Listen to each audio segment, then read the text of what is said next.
First chapter. Everyone first chapter. All set.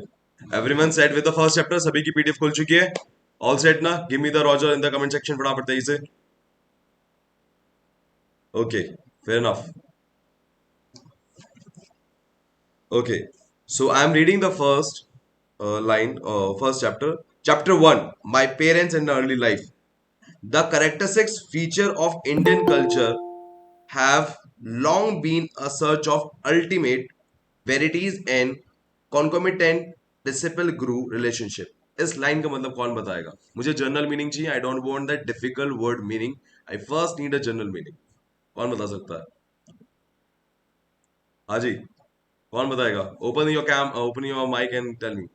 जिन्होंने कल session attend किया था, आई नीड दैट कि अब जवाब आना चाहिए. सना, अंकुर, विवेक, आस्था, अदिति, जल्दी बताएंगे. सर जो कैरेक्टरिस्टिक्स है इंडियन कल्चर के, वो काफी समय से ये ढूंढ रहे हैं कि गुरु और शिष्य के बीच का रिलेशनशिप कैसा होना चाहिए. कैसा होना चाहिए इस बात को ढूंढ रहे हैं. हो लॉन्ग कैसा होता है. कैसा होता है इस बात को ढूंढ रहे हैं. कैसा. Are you sure? यहाँ पर लिखा है कैसा. हाउ लिखा है कहीं? आपने ऐड तो नहीं कर दिया अपनी जुबान में? नहीं सर, वो एक्सप्लेन करने में मैं वैसे बताया. हाँ, तो फिर हाउ आपने खुद ही ऐड कर दिया. कहीं हाउ है ही नहीं. Anyone else? अदिति. हाँ सर इंडियन कल्चर की कैरेक्टरिस्टिक में बताया कि वो मतलब स्टूडेंट और गुरु के सही और मतलब ट्रूथ तो प्रेजेंट में जैसे सही और इसमें प्रेजेंट में जो चल रहा वो उसमें सर्च शुरू है. नहीं पता यार. कोई और जनरलाइज मीनिंग. मुझे वर्ड के मीनिंग मत बताओ. ओवरऑल ये हिंदी में क्या कहेगा अगर कहना होगा. अगर इस बंदे को हिंदी में ट्रांसलेट करना हो क्या कहेगा? सना. द कैरेक्टरिस्टिक यानी यहाँ पर कैरेक्टरिस्टिक यानी ढूंढ रहे हैं कि हमारे संस्कृति में एक गुरु और शिष्य के बीच में बहुत समय से कैरेक्टर ढूंढा जा रहा है कि ये लोग कैसे यानी रिलेशनशिप रखते हैं, विश्वास कैसे रखते हैं. नहीं, पहले कैरेक्टरिस्टिक्स का मतलब क्या है? मुझे ऐसा लगा सब लोग बस कैरेक्टरिस्टिक्स बोले यार. उसका मतलब क्या है? कैरेक्टरिस्टिक्स फीचर का मतलब क्या है? इस वर्ड का मतलब क्या है? अगर मैं कहूं what is the characteristics feature of Aditi तो क्या निकलेगा? कोई बोलेगा? सर खूबिया मतलब एग्जैक्टली मुझे हिंदी में नहीं पता. हाँ, और सर इसकी वैरायटीज ढूंढने की बात हो रही है. बच्चे मैंने ये कहा ही नहीं कि आप तुक्का मारो. मैं तो इसका जनरलाइज हिंदी में मीनिंग पूछ रहा हूँ. आप ऐसे करोगे कैसे काम चलेगा बच्चे? अभी तो कल पढ़ाया मैंने ये. सर मैं कल की क्लास में नहीं थी. कोई बात नहीं, अभी चलो ठीक है. अदिति बताओ. वैशिष्ट टाइप कैरेक्टरिस्टिक मतलब वैशिष्ट होता मतलब उसके टाइप. कैरेक्टरिस्टिक्स फीचर दो अलग वर्ड है. Let me clear this word जो बहुत ही कॉमन यूज हो रहा है. फीचर मतलब होता है खासियत. आप ये बात समझ में आ रही है? कैरेक्टरिस्टिक्स फीचर, ठीक है. नाउ दैट कैरेक्टरिस्टिक्स फीचर मतलब अगर किसी चीज को मैं, Aditi is a character for me. Now उस कैरेक्टर के मुझे फीचर जानने हैं. Are you getting my point?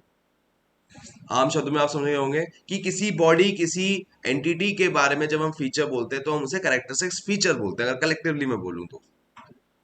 बात समझ में आ गई? अब यहां से आप आगे बढ़ो. कौन मुझे बताएगा? दोबारा एक बार पढ़ेंगे, फिर से हम दोबारा देखेंगे. जल्दी बताएंगे, फटाफट देखें जरा. सरोज, क्या मीनिंग बैठेगा? जनरलाइज हिंदी मीनिंग चाहिए. जैसे अगर हम हिंदी में ट्रांसलेट करते तो क्या मीनिंग बैठता? मुझे इन दो वर्ड की मीनिंग, वेराइटीज एंड कॉन्कोमिटेंट की मीनिंग नहीं जानने. मैं दोबारा बोल रहा हूं, मुझे सिर्फ इसका हिंदी ट्रांसलेशन चाहिए. सर उसके हम काफी समय तक यह देखा गया, मतलब सर्च किया गया कि उसके गुरु और शिष्य के बीच में क्या मतलब रिलेशन होने चाहिए, क्या अंडरस्टैंडिंग होनी चाहिए, कि फीचर्स देखे गए उनके. बहुत बढ़िया. अब विशेषताएं. ठीक है, फेयर इनफ, बहुत बढ़िया. अब जब उस फीचर को ढूंढा जा रहा है या उस पर काम करा जा रहा है तो उस पर क्या क्या कनेक्टिविटी में ढूंढ रहा होगा वो?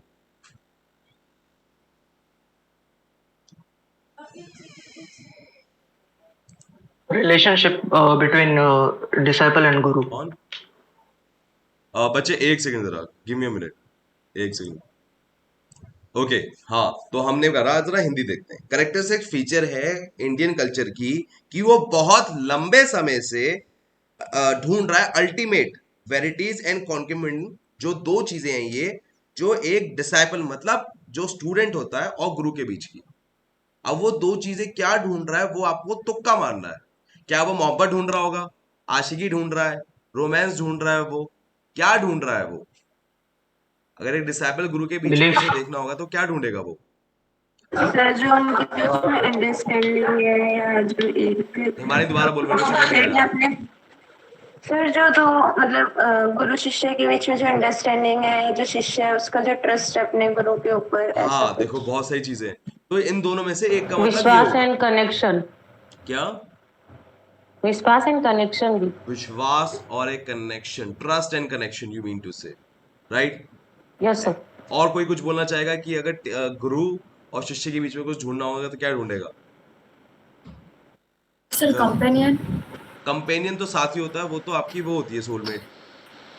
तुक्का नहीं मारना, सर लॉजिक वाला बिलीफ। तुक्का सर मारना। भारत क्या? Belief belief. सर भारत का ये बरस पर क्या होता है, मैं समझ नहीं आया गौरी। भरोसा सर, बिलीव। Believe, right. तो इसमें यही मतलब है। जो पहला वर्ड है वेरिटी, इसका मतलब क्या होता है? अभी कोई बताएगा जिसने कल पढ़ा था मेरे साथ, अदिति या कोई? लिखा होगा ना आप लोगों ने अपने उस बिलीफ पे। सर। Belief, very good. और कॉन्कैटिनेट का मतलब क्या होता है? Connection, right? जहां तक मुझे याद है वो यही था, ठीक है। That's how it came out. हमेशा याद रखो, हमें किसी भी वर्ड का मीनिंग जानने के लिए डिक्शनरी की जरूरत नहीं है। Your common sense will be more than enough, ठीक है। ये मत सोचो अरे इसका मीनिंग क्या होगा, उसमें लॉजिक लगाओ, एलिमिनेट करो, ये नहीं हो सकता, ये नहीं हो सकता, ये नहीं हो सकता, ये नहीं हो सकता। दैट्स इट, इतना ही है और कुछ नहीं है। एक बार नेक्स्ट पैरे का और हम देखते हैं, फिर हम आगे बढ़ेंगे। So the next para is my own path lead to Christ like sage, his beautiful life was chiseled for the ages. He was one of the greatest masters who are India's truest wealth. Emerging in every generation, they have bulwarked their land against the faith of ancient Egypt and Babylonia. मैंने आपसे कल भी एक सवाल पूछा था, अभी दोबारा पूछता हूँ, इजिप्ट और बेबीलोनिया यहाँ पर क्या है, या बेबीलोनिया खाली यहाँ पर क्या है? आप में से किसी ने सुना नहीं होगा ये वर्ड। Sir please. प्लेस है सर। प्लेस है। How we come to the conclusion Place. That the first letter is capital, right? Yes sir. Okay, that's great. So now मुझे पहले सेंटेंस का यहां तक का हिंदी में मीनिंग चाहिए। जनरल, मैं नहीं जानता आपको शब्द का मीनिंग पता है कि नहीं पता है। The line is my own path lead to Christ like sage. इस लाइन का मतलब क्या होगा हिंदी में? कौन बोलेगा? एनी चैप, एनी गर्ल, कोई? आयुष, आय माने बोलो बोलो बोलो बोलो बोलो। सर उनका कहने का सर उनके कहने का मतलब है कि जो उन्होंने अपना पाथ लिया था, मतलब जिस पे वो अपनी लाइफ स्पेंड करेंगे, तो सर वो पाथ उन्हें लगता है कि कहीं ना कहीं जैसे जो क्राइस्ट थे उनकी तरह होता जा रहा है, मतलब ऐसा। ओके, ठीक है, नियर बाय, बट अभी हिंदी पकड़नी नहीं आई। Anyone else? हाँ दीदी। सर वो बोल रहा है कि मतलब मेरे खुद पाथ ने मतलब मार के ने मुझे संत तक पहुंचाया। क्या क्या, दोबारा बोलो। मतलब योगी संत, मेरे खुद के मार्ग ने मतलब पाथ ने मुझे संत तक पहुंचाया, मतलब बहुत सही। उसे वो मतलब बहुत सही, अदिति ने बिल्कुल सही पकड़ा है। ठीक है, अब एक बात बताओ, पहली बात तो कॉमन सेंस है, ये जो गाय था हमें पता लगा है कि हिंदू गाय है, ठीक है ना। अब ये हिंदू गाय क्रिस्ट लाइक सेज का मतलब यहाँ पर जीसस क्रिस्ट की बात नहीं कर रहा, पढ़ो साधु वाले संत वाली बात कर रहा है। सेज मतलब काल या समय की बात होती है, कि जो उसका पूरा पीरियड था वो वैसा था। हर्षित अपना कैमरा रोटेट कर लो, आप बच्चे आपने टेढ़े दिख रहे हो, क्लियर है? ओके, तो अभी हमको समझ में आया क्रिस्ट लाइक सेज का मतलब क्या हुआ। अभी जरा खुद लगाओ थोड़ा logic. Gauri, what you like to say on that? Christ like says समझ में आया? यहाँ पर अदिति ने मीनिंग बताया, माई ओन पाथ, जो मेरा सफर था उसने मुझे लेके चला एक साधु वाले जर्नी पर, या साधु वाले काल में, टाइम में। For example this time is for the UPSC, तो आप कौन से काल में हो? आप स्टूडेंट वाले टाइम में हो, स्टूडेंट टाइम जोन में। तो says is like a time zone. तो अगर आप अभी गूगल पे या डिक्शनरी में मीनिंग देखोगे तो आपको यही मीनिंग मिलेगा। क्लियर है? हमेशा वर्ड का मीनिंग पता हो ये पॉसिबल नहीं है। क्लियर है? चलिए अगले लाइन पे देखते हैं। His beautiful life was chiseled for the ages. His beautiful life was chiseled for the ages. इस लाइन का मतलब क्या होगा? एक बात मैं दोबारा बता दूं, सभी को मेरी बात ध्यान सुनिए, जब भी कॉलन या कॉमा आता है तो इसका मतलब है कि पहला सेंटेंस और सेकंड वाला जो इसके कॉमा या कॉलन के बाद है, इसे कॉलन कहते हैं, सेमी कॉलन, तो ये दोनों इंडिपेंडेंट है, पर इनका थोड़ा बहुत कनेक्शन दिखाया गया है कि देखो ये इसी का एक हिस्सा है बट ये अलग सेंटेंस है। तो हमेशा याद रखिए, मैंने वैसे पहले भी बताया था, दोबारा बता दूं, तो अगर वर्ब आएगी सेकंड वाले हाफ में तो अलग आएगी। नॉर्मली मैं कहूं राम इज अ बॉय, अब बॉय के बाद आप इज आर एम क्यों नहीं लगा रहे हो? क्योंकि ये कंप्लीट एक सेंटेंस है। Ram is a boy who like to go to school, अब मैंने कॉमा लगा के लगाया who like to go to school, या मैं कंजक्शन लगा रहा हूं तो वहां से दूसरा सेंटेंस बन जाएगा ये। Getting my point? Let me explain again.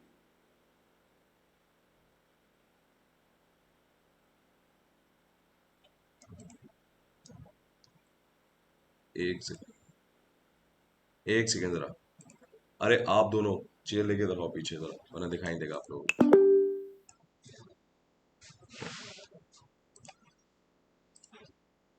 Okay, now मैं क्या कह रहा था कि यहां पर जब भी आपका कोई सेंटेंस होता है, याद रखिएगा ये आपको बहुत काम आएगा if you are doing spotting error और कॉम्प्रिहेंशन और एनीथिंग, जो भी आप इंग्लिश ग्रामर में कर रहे हैं। क्या होता है कि जब हम इस्तेमाल करते हैं, एक सेकेंड कहाँ गई, हाँ जी देखिए फटाफट, मान लीजिए एक पूरा सेंटेंस है ये, तो उस एक सेंटेंस में सिर्फ एक ही वर्ब होती है, Ram is a boy, she is going to school, this boy has a very good charm, तो इन सब में क्या है, एक ही वर्ब आएगी नॉर्मल सेंटेंस में। पर जैसे ही मैंने कॉमा लगाया या मैंने सेमी कॉलन लगाया, तो यहां से चलने वाली चीज एक सेंटेंस दूसरा बना लेगी। Are you getting my point? और इस सेंटेंस का इससे बस ये कनेक्शन होगा कि ये इसी का भाई है। जैसे मैं कहूं Ram is a boy colon his girlfriend is a cheerleader, तो इसका मतलब क्या है कि हम इसी के बारे में बात कर रहे हैं बट अब कहानी दूसरी शुरू हो गई है। Getting my point? Give me the Roger.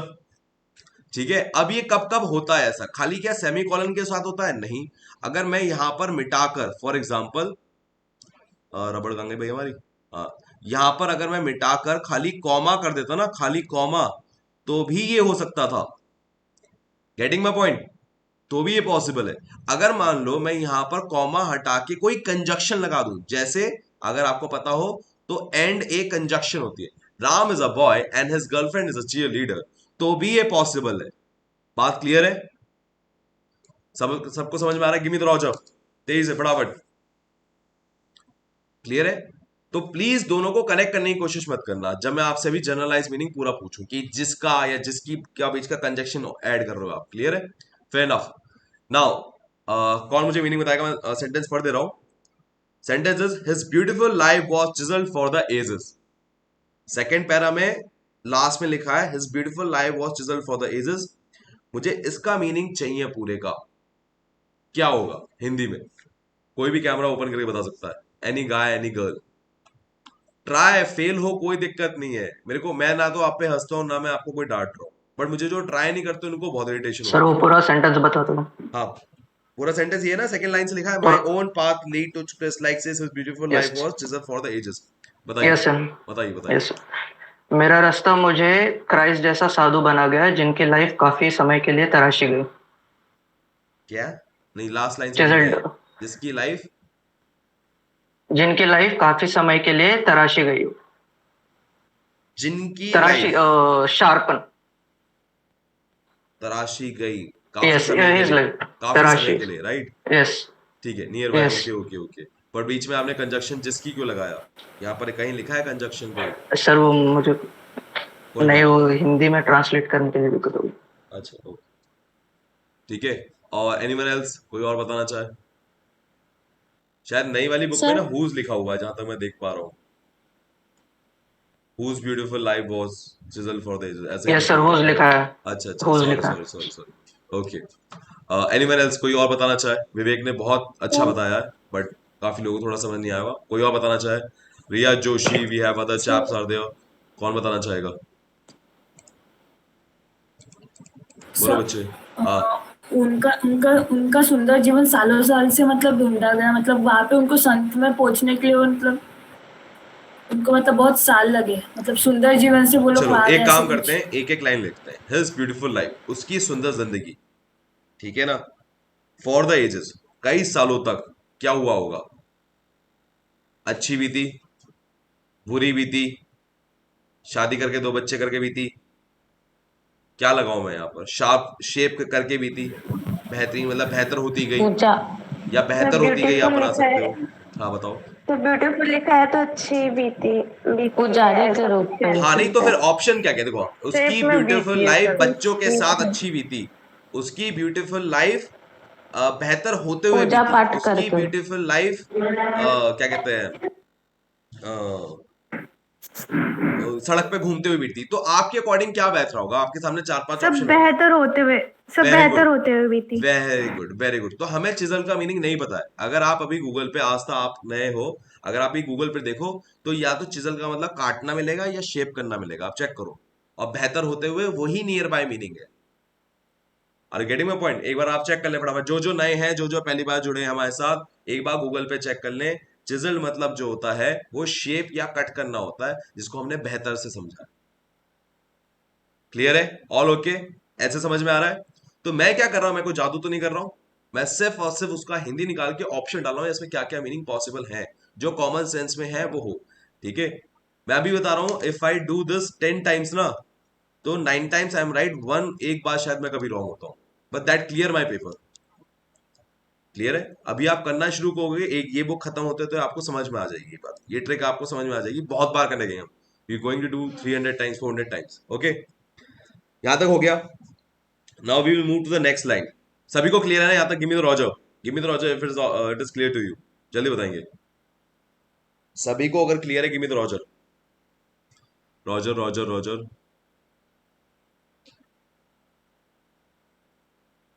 Roger roger roger roger roger. Okay, okay, fair enough, fair enough. Now we are moving to the next line. He was one of the great master who are India's truest wealth. The line बहुत ही simple है, कौन बता सकता है?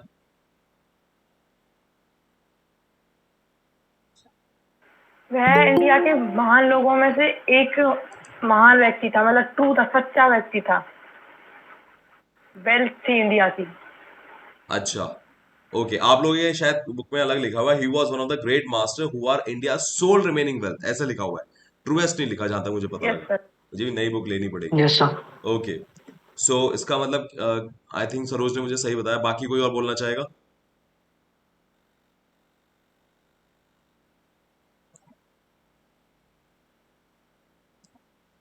Anyone, कोई भी कुछ बोलना चाहेगा, इसका मीनिंग क्या है? अरे बच्चे इतना आसान है, तो ट्रूएस्ट तो फिर भी थोड़ा मुश्किल होता, ओल्ड इंग्लिश हो जाती। कोई और बोलेगा? हर्षिता, क्षितिजा, अंकुर, बोलो बच्चे, नहीं बोलोगे तो इस सेशन का फायदा क्या है? घर बैठ के ना तो तुमने स्कूल में कभी बोला, ना आज कभी बोल रहे हो, और फिर यूपीएससी भी आके कहेगा बस तेरा हो लिया, फिर क्या करोगे? सर सर मेरा भी काफी सेम ही है। वो उन महान मास्टर्स विवेक में एक से मिनट रुक जा यार, आई एक। Heard you, I heard you will speak, मुझे पता है तू ट्रायल मार लेगा भाई, एक बार इनसे पूछ लो भाई, अगर बोलना है तो बोलो, नहीं बोलना है तो फिर एग्जिट करो, घर में जाके इडली सांभर खाओ, सैंडविच खाओ, पराठा खाओ सुबह नाश्ते में आराम से। Why to waste your 1 hour? Sir वो इंडिया के एक ऐसे अच्छे ग्रेट मास्टर्स थे जो अकेले मतलब इंडिया की वेल्थ थे, मतलब ही was one of the great वो मास्टर, वो वन ऑफ मास्टर्स द मतलब वो बहुतों में उनमें से एक बेहतरीन मास्टर थे, जो कि आखिरी या मतलब कुछ रिमेनिंग वेल्थ में से हैं जो इंपॉर्टेंट है। अब यहाँ पर पैसे से रिलेटेड नहीं है, मतलब नॉलेज वाइज वो कहना चाह रहे हैं। ठीक है, क्लियर है? Okay, the next line is, ध्यान सुनेंगे, मैं जिन बच्चों से नहीं सुना है प्लीज वो बोले, otherwise is no no sense. कि अब विवेक बोलता रहेगा, विवेक विल क्लियर ना, इतना मुश्किल नहीं है। आगे देखिए, emerging in every generation they have bulwarked their land against the faith of Babylon and Egypt. क्या है इसका?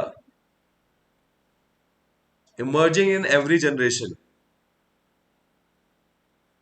दे have bulwarked their land against the faith of Babylon and Egypt का मतलब क्या होगा? देखो उसमें वर्ड आया बुलवर्क। अब this word has came, if came in the exam, तो आपको दिक्कत देता ही है, गारंटी की बात है। अरे ये क्या आ गया, कौन बताएगा इसका हिंदी? टूटा फूटा कैसा भी, मैं ना तो किसी का मजाक उड़ाता हूँ ना ही किसी को कुछ कहता हूँ, मेरे को सिर्फ तुम्हारी आवाज सुननी है यार। तुमने कोशिश की जिससे मैं, मुझे पता लगे तुम कहाँ खड़े हो यार। कैसे निकालूं तुम्हारा एग्जाम अगर तुम खुद ही बोलने को तैयार नहीं हो?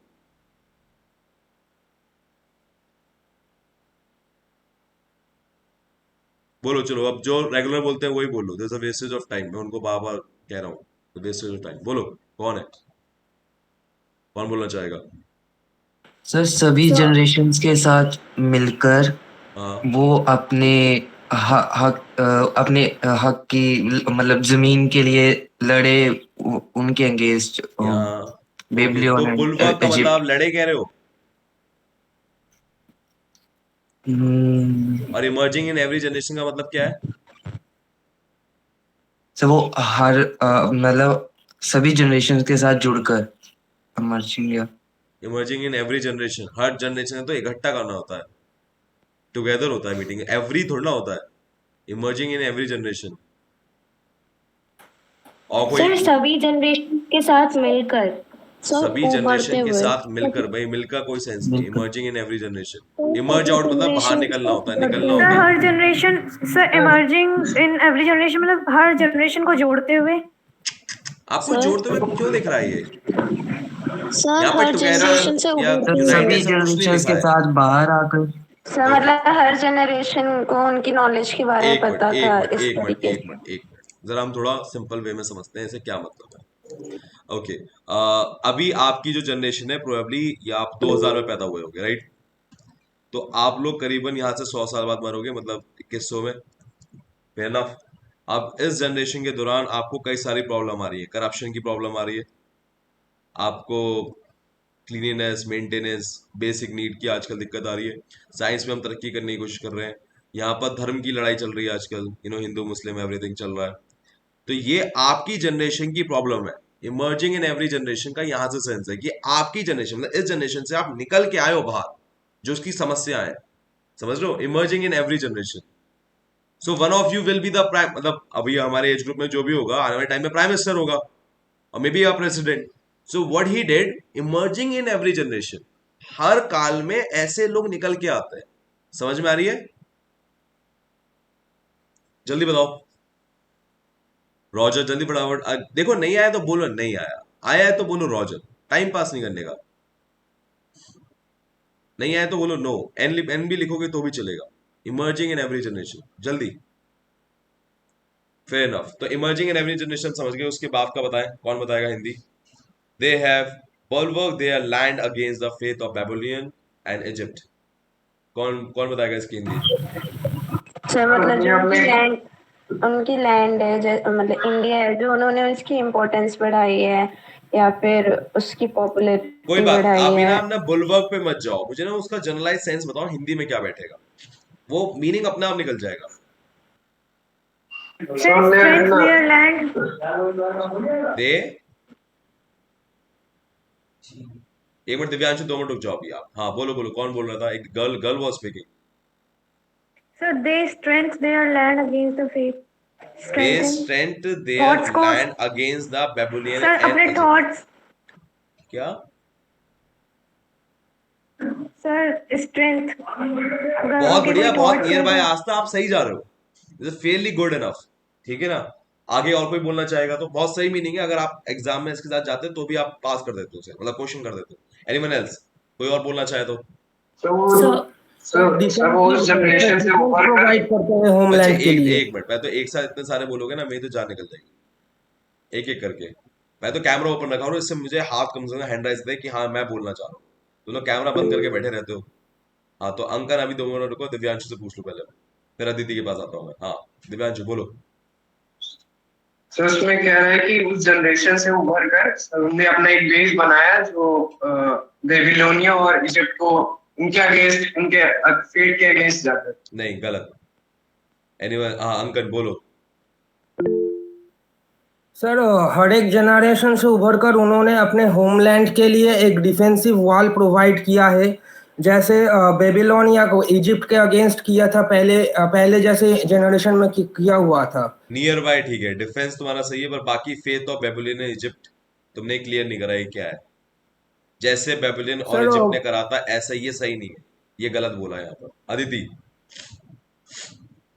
उन्होंने बेबीलोन और इजिप्ट के नसीब या फिर फ्यूचर बोल सकते हैं, उनके अगेंस्ट अपनी जमीन स्ट्रांग की है, मतलब वॉल या जमीन जो भी बोल हाँ सकते हैं। हाँ बिल्कुल सही बात, बिल्कुल सही। दे हैव बलवर्क देयर लैंड, इसका मतलब है डिफेंस का सेंस होगा यहाँ पर, ठीक है। दे हैव बलवर्क देयर लैंड, अपनी लैंड को स्ट्रेंथन किया या डिफेंस बढ़ाया उसका। अगेंस्ट किसके खिलाफ? जो भाग्य दे रहे थे faith of Babylon and Egypt. जैसे आज के टाइम में इस्लाम है, जो इस्लामिक टेररिस्ट बने हुए हैं, वो क्या कहते हैं कि हर दुनिया में हर जगह इस्लाम ही होना चाहिए, right? In the same fashion उस टाइम बेबीलोन इजिप्ट ऐसा हरकत कर रहे होंगे, तो against the faith of Babylon Egypt उन्होंने अपनी लैंड को स्ट्रांग बनाया। क्लियर है? कोई दिक्कत यहां तक? कोई जल्दी बताएंगे? अगर आप बुलवर्क का मीनिंग चेक करना चाहें आप चेक कर सकते हैं, आपको डिफेंस या अपने आप को स्ट्रेंथन करने का ही मीनिंग मिलेगा। ये वर्ड मैं पहले से नहीं जानता था। क्लियर है? अगर आप देखोगे तो आपको नियर बाय मीनिंग यही मिलेगा। चेक करे कोई, जिसको भी चेक करना है, जिसने चेक करा है प्लीज बताएं कि हाँ सर यही है मीनिंग। सर डिफेंसिव वॉल ये बराबर है। ठीक है, यही है मीनिंग, बहुत बढ़िया। आगे चले। The next line is, I find my earliest memory covering the anachronistic feature of previous incarnation. अब इस लाइन का मतलब क्या है? I find my earliest memory covering the anachronistic feature of previous incarnation. बहुत अच्छी लाइन है। अब anachronistic वर्ड पहले तो मैं ही नहीं बोल पा रहा, आप सोच के देखो तो मतलब मेरी फ्लुएंसी में तो है नहीं ये वर्ड, और आपको ही बोलने में दिक्कत आ ही रही होगी, बट मुझे मीनिंग निकालना है। अभी मैं क्या करूं? कोई भी इंसान तुक्का मार सकता है। I love to listen this तुक्का। एग्जाम में नहीं मार सकते, अभी मारोगे, जितना अभी मारोगे तुक्का उतना सही होगा। हाँ विवेक बोल। जो मेरे बचपन की यादें है वो मेरे पिछले जन्म के मेरे पिछले लाइफ के को काफी ज्यादा कवर करती है। पिछले लाइफ के फीचर्स को काफी ज्यादा कवर करती है। ठीक है, यहाँ पर बचपन की यादें विवेक ने आई थिंक कल की नॉलेज से निकाला है। मैं काफियों को बता दूं, काफियों लोगों को नहीं बताता इसलिए बता रहा हूँ। जब भी अर्लीस्ट मेमोरी याद करा जाता ना या बोला जाता है कहीं पे, तो वो बचपन की यादों को बताने के लिए होता है। अर्लीस्ट मतलब पहले की मेमोरी नहीं होता, अर्लीस्ट मतलब बचपन एकदम। ये एक फ्रेजल कह लो, आप कुछ भी कह लो, पर ये आप जब पढ़ते रहोगे तो आपको समझ में आएगा, ठीक है ना? तो अर्लीस्ट मेमोरी आपके लिए नई चीज होगी। चलो बाकी बताओ। अभी हम वर्ड पे फोकस कर रहे थे, खाली फ्रेजल फॉर्म पे फोकस नहीं, तो I will come back to the word. I find my earliest memory covering the anarchist feature of my previous incarnation. दो वर्ड बैठे हैं, इनकारनेशन बैठा है और इनकारनिस्टिक बैठा है। इनकारनेशन का मतलब बता देता हूँ कि भैया पहले पिछले जन्म में आप कुछ थे, अब आपका दोबारा इनकारनेशन हुआ है, मतलब दूसरा जन्म हुआ है, उसको हम इनकारनेशन कहते हैं। क्लियर है? अवतार किसे कहते हैं? अवतार इज नियर बाय। हाँ एक सेकंड में, एक मिनट हिमानी। अवतार किसे कहते हैं? जैसे आपका किसी उद्देश्य के लिए हुआ है उसे हम अवतार कहते हैं। क्लियर? पूर्ण जन्म हुआ है। ओके हाँ बताइए हिमानी, क्या कह रहे थे आप? सर ये मतलब हो सकता है कि जो उनका पिछले जन्म में कुछ उनकी आदतें थी या मतलब जो भी उनके अंदर कुछ फीचर्स थे, तो सर वो इस जन्म में भी उनके चाइल्डहुड में वो कुछ ना कुछ फीचर्स वैसे हैं उनको जो उनके याद पहले है थे। बच्चे, याद का यहाँ पर ना मेमोरी का सेंस है, उनको याद आ रहा है। अब आपने नियर बाय मीनिंग ठीक ठाक निकाला है, पर एनार्किस्ट मतलब आप क्या तुक्का मारोगे, क्या होगा मतलब? उनके पहले के जीवन। एक मिनट सना से ले लूंगा, सना फिर अंकुर, देन वापस हिमानी पाएंगे। सना बोलो। सर इनके पहले के जीवन में और अब के जीवन में जो बदलाव आए हैं उनके बारे में पहले तो आप जनरलाइज मीनिंग बोलो, आप खाली एनार्किस्ट पे फोकस मत करो, वो खाली हिमानी के लिए ऑप्शन था, आपके लिए नहीं है। हाँ हिमानी बताओ क्या कहते हैं आप? एनार्कोनिस्ट का मतलब हो सकता है कि मतलब जो चीजें हो चुकी है उससे कहीं ना कहीं जो कनेक्ट हो, मतलब कुछ चेंज हो पहले से, मतलब जो चीजें पहले से चलती आ रही है उसमें कुछ चेंज होना। ओके चेंज नहीं है। नहीं। अच्छा एक बात सोचते हैं, जरा मान लेते हैं हिमानी, आप जब बहुत छोटे थे ना, आप मुझे कॉमन सेंस से बताना, ठीक है ना? आपको ना अपने पिछले जन्म की याद है कि आप कामवाली थी, ठीक है? अब कामवाली यादों को जो आप अभी घर बैठ के आप सोच रहे थे, तो आपको वो जब बैठे होगे और आपको कोई चीज याद आ रही होगी तो आपके लिए वो क्या होगा, अजीब होगा, स्ट्रेंज होगा, या अटपटा होगा, या आप क्या कहना चाहोगे उसको, खूब मतलब बहुत खूबसूरत होगा, आप क्या सर कहोगे? स्ट्रेंज होगा। स्ट्रेंज होगा ना? स्ट्रेंज होगा। Very good. और क्या हो सकता है? और क्या हम तुक्का मार सकते हैं स्ट्रेंज के अलावा? अनोखा भी हो सकता है ये। अगर मान लो मैं कहूँ अब मैंने कामवाली से आपको महारानी बना दिया, यस। तो आपको अनोखा लगेगा। So we have two options over here, ठीक है? आइदर वो स्ट्रेंज है या अनोखा होगा। तो अगर आप अनार्किस्ट मतलब देखोगे तो आपको दोनों में से कोई एक मीनिंग दिखेगा कि वो पिछले टाइम की उसको चीजें याद आ रही हैं। एनार्किस्टिक फीचर मतलब कि अगर कोई उसे आप जरा देखो उसका मीनिंग क्या है, पहले तो आप एनार्किस्ट का मीनिंग देखो, आप कोई देख के बताओ। जहां तक मुझे याद है हमने कल देखा था, तो ये था कि पिछले समय की कुछ ऐसी बातें आप बता रहे हैं जिससे लोग विश्वास नहीं कर पा रहे इतिहास की, जहां तक मुझे ऐसे याद था। जरा देखिए आप एनार्किस्टिक मतलब क्या था। सर अविश्वसनीय। ये देखो मैंने आपके सामने बता दिया, स्ट्रेंज है, देख लो। स्ट्रेंज या अचंबा होने वाली चीज है। क्लियर है? Fair enough. सभी को समझ में आया कि नहीं आया? Give me the Roger. यार ये कौन लोग हैं जो बोल नहीं रहे? मेरे को ना इतनी गुस्सा आ रही है उन पे, मैं कूट दूंगा आपका सबसे।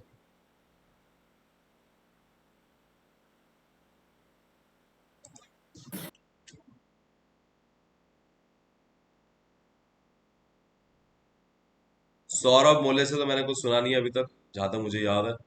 ठीक है, और कौन है ये आदमी? सचिन शर्मा। सना से नहीं, सना से आई थिंक सुना है। सना आपसे सुना है क्या? आयुतांश पता नहीं कौन है इंसान।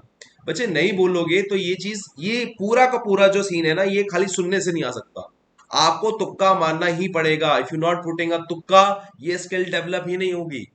आपको खुद ही दिख रहा होगा कि मैं खुद तुक्का मार रहा हूं, मैं सिर्फ कॉमन सेंस यूज कर रहा हूं। So you have to do that. Clear है? 5 और बच्चे कौन है भगवान? मीटिंग की डिटेल दिखाओ यार, कहां से देखी?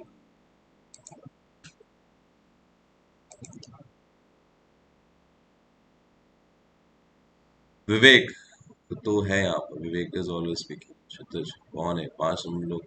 आस्था दीक्षित कौन है भाई?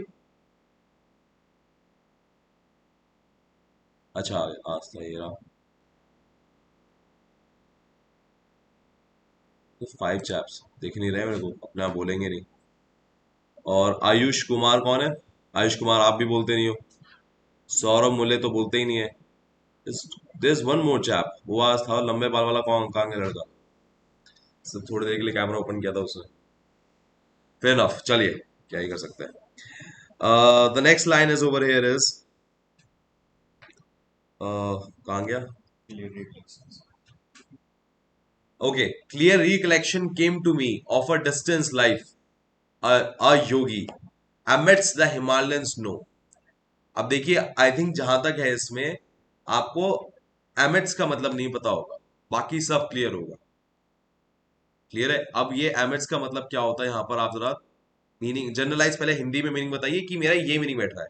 पहला आपको कंसेप्ट स्टेप समझ में आया?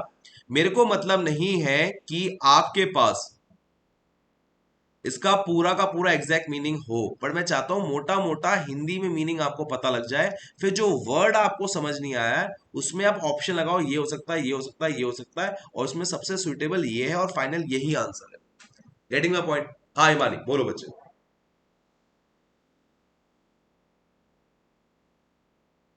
हिमानी आपका हैंड राइज हो रखा है, या कोई और बच्चा बोलना चाहे बोलो। हाँ सचिन शर्मा बोलो। एक सेकंड एक सेकंड, आई थिंक हिमानी बोल रही है बट मेरे सिस्टम में दिक्कत है। हाँ हिमानी बोलो। सर जो उनकी बचपन की मेमोरीज थी, जब उनको उसमें उन्होंने रिकलेक्ट किया और उसका मतलब एक प्रॉपर सेंस बनाया, तो उन्हें पता चला कि मतलब वो बिल्कुल एक अलग लाइफ है उनकी। वो एक योगी थे जो शायद हिमालय में स्नो मतलब हिमालय में रहते थे, या वहां पे अपना मतलब जो भी योगी बहुत करते अच्छे, हैं तप वगैरह बहुत अच्छे करते हैं। हिमानी, मतलब you did a fabulous job, बहुत सही निकाला है। अब मुझे तुक्का मार के बता दे एमिट्स मतलब क्या है?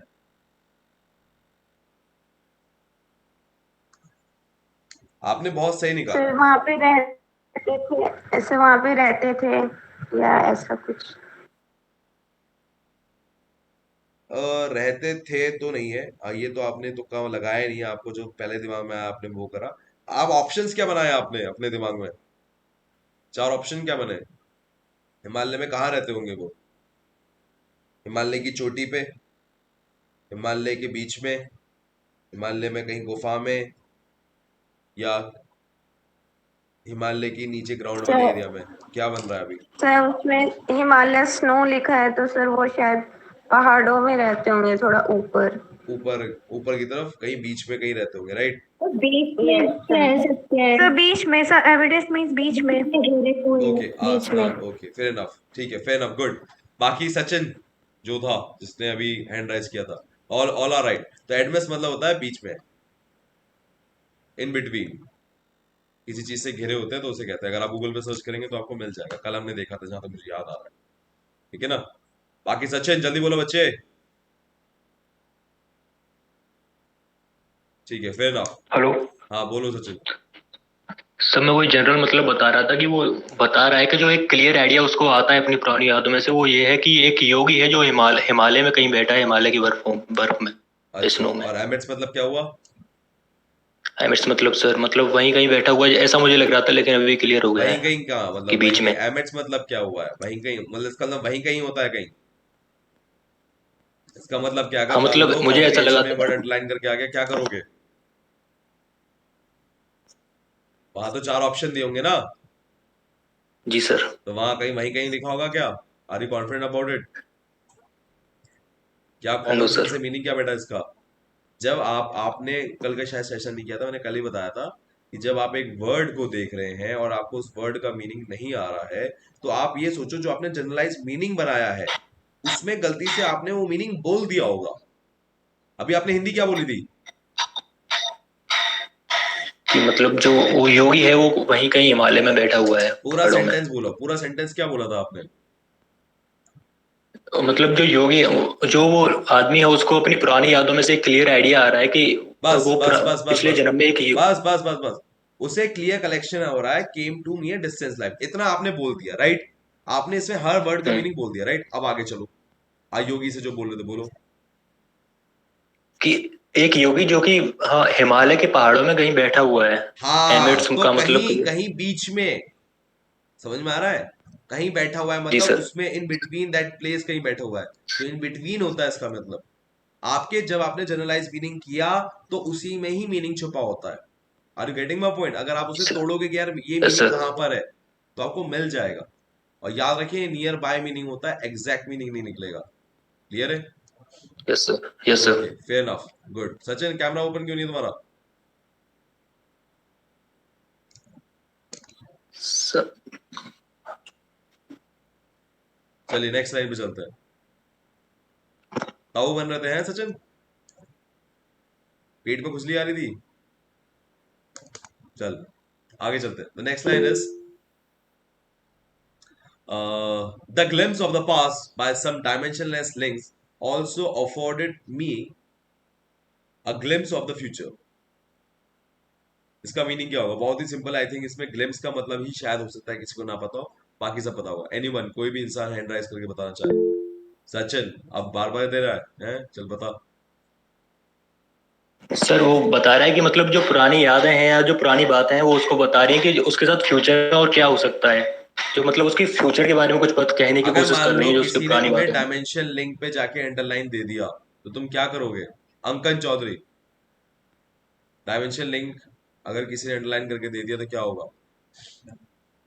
सर डायमेंशनलेस लिंक का मतलब होगा ऐसा है, एक लिंक उसके पास्ट के लाइफ से हो मिल रहा है उसको, कोई जो बातें उसको याद आ रही है, उसका कोई मतलब उसको समझ नहीं है, उसका कोई लिंक उसको समझ नहीं आ रहा है कि कैसे वो सब बातें उसको याद आ रहे हैं। ठीक है, जनरलाइज मीनिंग बताओ जरा एक बार। मोटा मोटा बताया आपने, ठीक है, बट ज्यादा समझ नहीं आया। चलो बताओ मीनिंग, जनरलाइज मीनिंग बताओ, तब आई थिंक क्लियर हो जाएगा। आप मोटा मोटा समझ गए हो, मीनिंग बताओ आप जनरलाइज पूरे sentence the glimpse of the past से पूरा।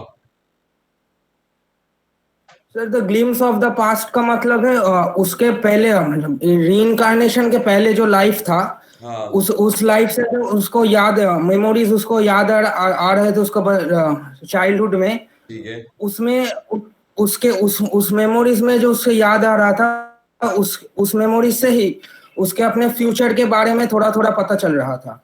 बहुत बढ़िया, बहुत बढ़िया, उसके बिल्कुल पास्ट एग्जैक्ट, के चीजों से फ्यूचर का झलक आ रही थी। बहुत बढ़िया। और कोई बताना चाहे? Anyone else? बहुत सही।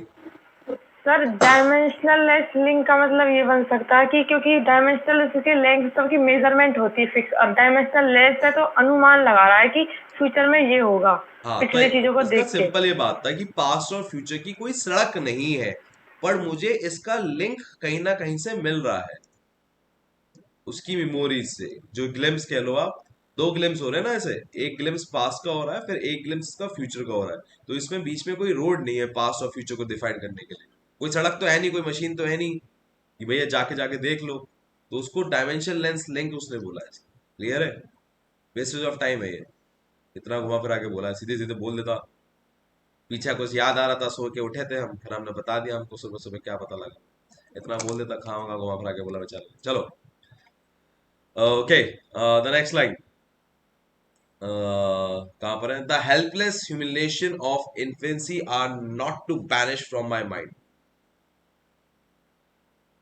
बहुत अच्छे वर्ड है। इन्फेंसी का मतलब नहीं पता होगा, बैनिश का मतलब नहीं पता होगा, बहुत अच्छा है। सर जो तो बचपन के ह्यूमिलिएशंस है, हेल्पलेस, वो मेरे दिमाग से कभी नहीं गए। दोबारा हेलो, बोलो, दोबारा बोलो। जो बचपन की ह्यूमिलिएशंस है, जो हाँ हाँ हाँ ह्यूमिलिएशंस है हेल्पलेस, हाँ वो मेरे दिमाग से कभी गए नहीं। हाँ, ठीक है, एकदम सही है। सॉरी, मैं पहले सुनाया था। बाकी दिव्यांशु ने भी उठाया था, हाँ, हैंड राइज बताओ।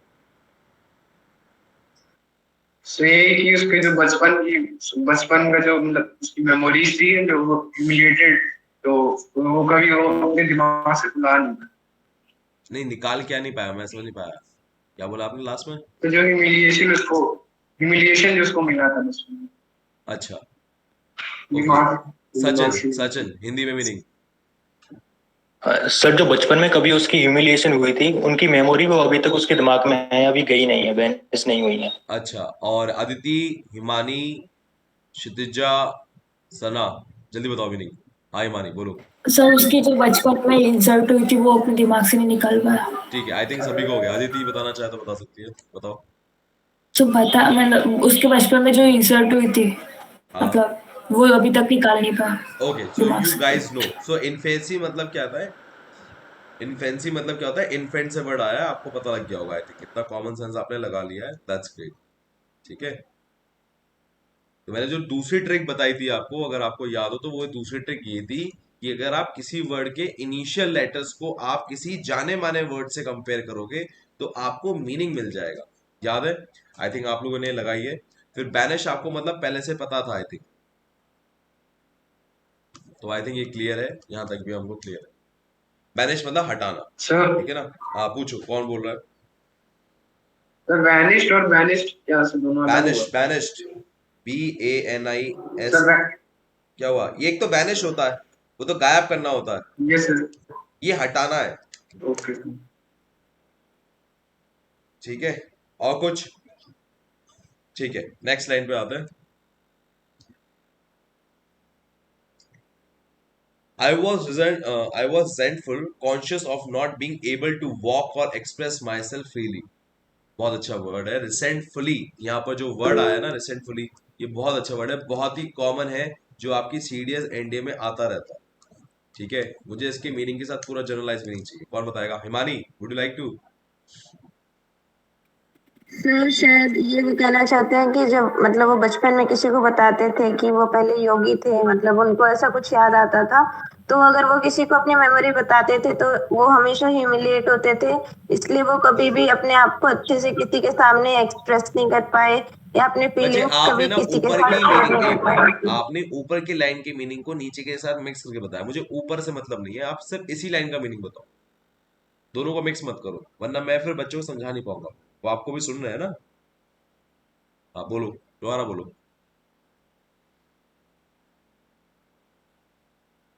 तो यही है कि वो कभी भी अपने आप को खुल के लोगों के सामने बता नहीं पाए I was resentful, conscious अपनी of not being able to feelings. walk or express myself freely।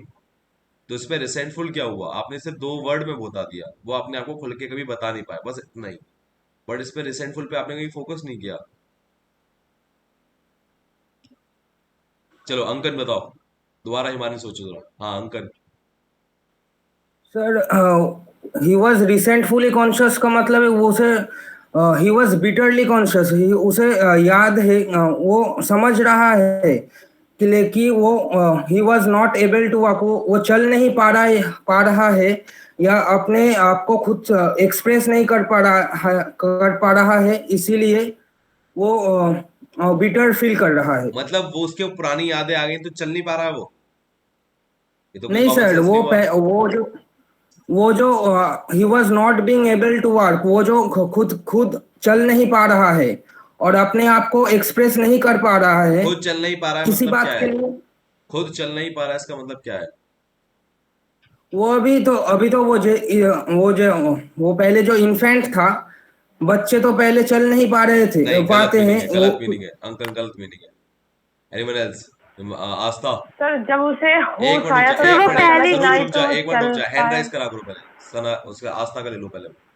Saroj hand raise करा सर करो, वो आपको बोलो। सर वो पहले से ही कॉन्शियस था, इसलिए वो अब पहले की बातों से उभर नहीं पा रहा है और अपने आप को सबके सामने एक्सप्रेस नहीं कर पा रहा है फ्रीली ठीक है, तरीके पर से। यहाँ पर not being able to walk का मतलब क्या है? अगर मान लो not being able to walk exam में आ जाता, not being able to walk. Sir वो पहले के तरीके से अपनी बातों को शेयर नहीं कर पा रहा है या उस सुनो चीज से मेरी उभर बात, नहीं पा रहा है।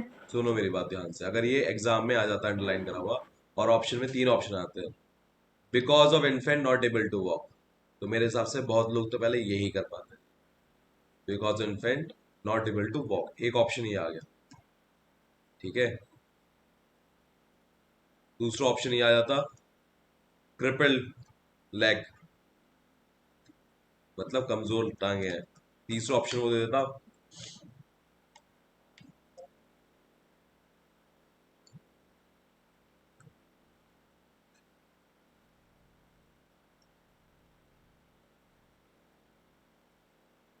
तीन ऑप्शन दे देता, क्या लिखते?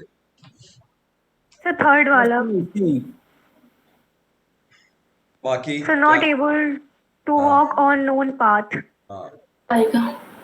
पहला, सरोज पहला कह रहे, अदिति आप भी पहला कह रहे हो? वाला। सर थर्ड वाला। थर्ड वाला। थर्ड वाला अभी समझ में आया?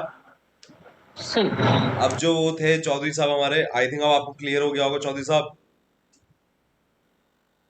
अरान चौधरी थे, कौन थे? बच्चे बोलो, अगर नहीं बोलोगे दिक्कत होगी। जिसको मैंने बोला था कि आपने गलत मीनिंग बोला है। हाँ सरोज बोलो। सर जब उसे होश आया तो उसे पता चला ना ही तो वो चल पा रहा है, ना ही अपने आप को मतलब फ्रीली मूव कर पा रहा है। कुछ भी,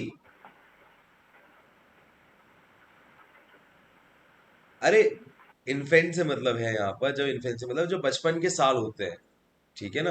तो जब 5-6 साल का होगा, जब उसको थोड़ी समझ आनी शुरू हो गई होगी। अब मान लो आप हो सरोज, आपको पिछले जन्म की कुछ यादें आ रही हैं, कि आप मुंह उठा के जा सकते हो कहीं भी? मम्मी पापा के साथ ही जाओगे ना नहीं जहां भी सर। जाओगे? तो यस वहां सर। पर उसको इस बात से इरिटेशन, गुस्सा आ रही है। यहाँ पर अगर मीनिंग है, एक बार दिव्यांशु में बोल दूं उसके बाद मैं आपसे लूंगा। यहाँ पर जो मीनिंग है वो कहाँ गया, लाइन कहाँ गई? हाँ, आई वॉज रिसेंटफुल कॉन्शियस, मुझे गुस्सा आ रहा था, मैं कॉन्शियसली अलर्ट था कि मैं जानता हूं सब कुछ, पर मैं वहां जा नहीं सकता। मैं अपनी बात फ्रीली किसी को बता नहीं पा रहा हूं, क्योंकि उसके पास शब्द नहीं है, वो इतना छोटा है। क्लियर है? Not able to walk on the known path, वो जानता है वो रास्ता क्या है, वो जानता है उसको क्या करना है, पर उसको समझ नहीं आ रहा कि वो जाए कहां से यहाँ से। वो तो डिपेंडेंट है लोगों पे। क्लियर है? अब एक बात सोचो, जो बच्चा कल ही पैदा हुआ है उसको ये सारी थॉट्स आ जाएंगी? क्लियर है? तो वो 5-6 साल की बात कर रहा है, कॉमन सेंस से आपको समझना है, इसने कहीं लिखा नहीं है ये बात। क्लियर है? 5-6 साल 8 साल की बच्ची नर्सरी में होती है या केजी में होती है, उस बच्चे की कहानी है ये। क्लियर है? ओके, यहां तक हो गया है। इसके बाद कहाँ तक आ गए? आई थिंक हम यहीं तक ही स्टॉप करते हैं। अभी मैं आपकी अगर कोई क्वेश्चंस है तो मैं आपसे ले लेता हूँ।